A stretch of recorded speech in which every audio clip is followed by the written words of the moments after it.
प्रणाम प्रणाम प्रणाम। बोली का हाल चल बा? हाल चल तो ठीक बा महाराज।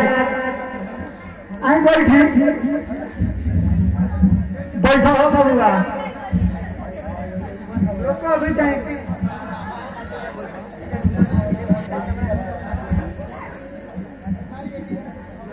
बड़ी ढेर दिन से दौड़त नहीं महाराज, पूछी मत। काची खाती दौड़त है? अरे कोई मत महाराज, सारा कोई भाई हमारा लोग नाश जा रहा बा। कोई के फेरा में एगो हमारा गांव के आदमी कहल हो क्या कहला सर? कि चल जाऊं करे कि यहाँ दीपक सिंह के यहाँ ओजा एगो लड़की भी आ, तो सोचने है कि अपना लड़का के हम लेके चली रहे कि यहाँ तनी शादी करे के फेरा में। शादी करे? हाँ महाराज। अच्छा महाराज, बाबू क्या कर रहा? देखी बाबू तो फर्स्ट में हमारे फ्री में लेवन खेले पोल्ट्री फार्म और मुर्गी फार्म भी हमारे बिजनेस है। अच्छा, हटना रहते ही हमारे लड़का के शादी नहीं होता, तो हम अपना घर में अपना लड़के से कहने हैं कि चलो बउआ 140-50 में लड़का हमारा क्या कुआं बड़ा सा, तो सोचे है कि अब क्या करी ना हो तो अपने लड़का के तरीके निकाल दी, तो वही के तो फेरा में चल बनी होगी। सुनने है कि क्या सोनिया रह दिया।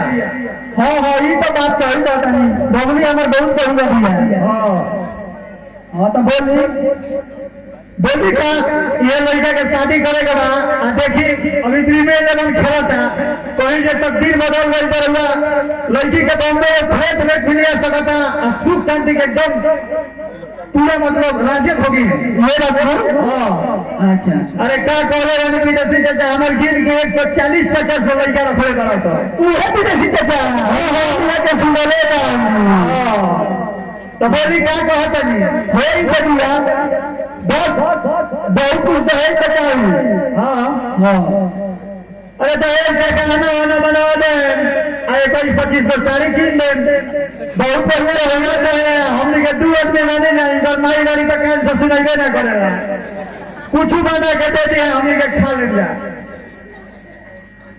ठीक है बताओ तो क्या कहते नहीं वही सामाना तो तेरे को पड़ी रहूंगा। हाँ सामान में दे दे अभी 10 भाई ना। देखिए अभी टॉसे का फेरा में कहीं से जीतल तो लड़की सूखे हो गया एकदम। तो काची में लगा ले 3 में कौन दिन चलो गए गाँव को चुनी हंसो। अच्छा, और में से गाँव चल दिए तो मुझे की करोड़पति हम बाटी तो हरे तो खड़े थे।